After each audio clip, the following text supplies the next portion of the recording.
अस्सलामुअलैकुम दोस्तों, आज આપણે પાણીપુરી બનાવીશું। તેના માટે સૌપ્રથમ આપણે ખટ્ટો બનાવીશું। તો ખટ્ટો બનાવવાનું શરૂ કરીએ। પાણીપુરીનો ખટ્ટો બનાવવા માટે મેં એક વાડકી ધાણા લીધા છે, અડધી વાડકી જેટલો ફુદીનો નાખ્યો છે અંદર મિક્સરના કપમાં। એની અંદર આપણે 3 થી 4 ટુકડા જેટલા આપણે આદુના ટુકડા નાખી દઈશું। 2 લીલા મરચાં આપણે અંદર નાખી દઈશું અને એની સરસ પેસ્ટ બનાવી દઈશું। આપણી પેસ્ટ તૈયાર થઈ ગઈ છે। ખટ્ટા માટે મેં આંબલી પલાળી દીધી છે।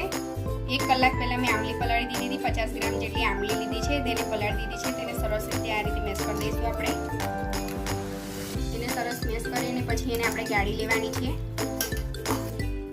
આપણે આંબલીને બી ગાળી લીધી છે અને આપણે જે પેસ્ટ પીસાઈ ગઈ છે। હવે એને આપણે એક તપેલીની અંદર નાખી દઈશું। હવે આંબલીની પેસ્ટ અંદર નાખી દઈશું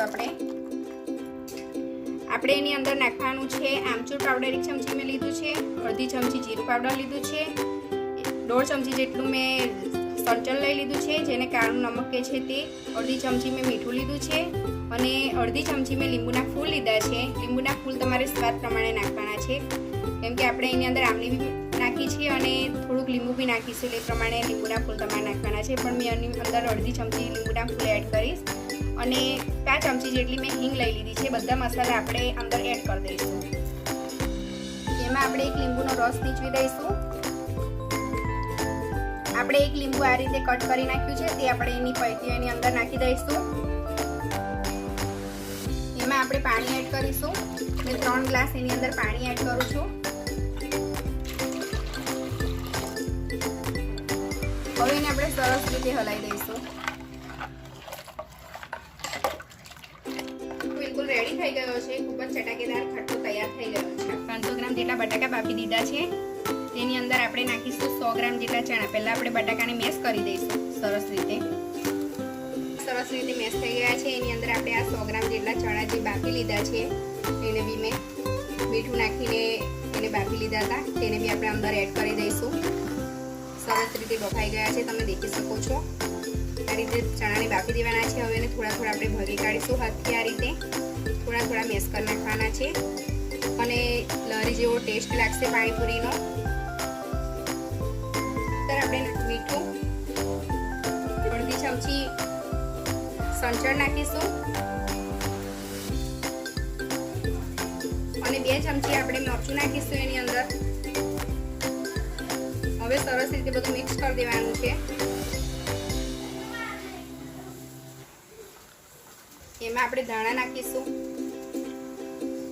એને સરસ રીતે હલાવી દઈશું। આપણો મસાલો તૈયાર થઈ ગયો છે અને આપણે ખટ્ટો બી તૈયાર કરી દીધો છે। હવે આપણે એને પાણીપુરીમાં ભરીશું। આપણે ખટ્ટાની અંદર બુંદી નાખીશું।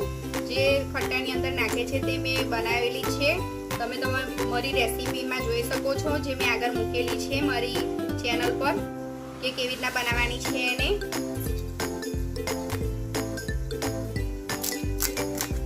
આપણી પાણીપુરી તૈયાર થઈ ગઈ છે, તમે જોઈ શકો છો કે ખૂબ જ સરસ ક્રિસ્પી અને ક્રન્ચી આપણે પાણીપુરી બજાર જેવી તૈયાર કરી દીધી છે।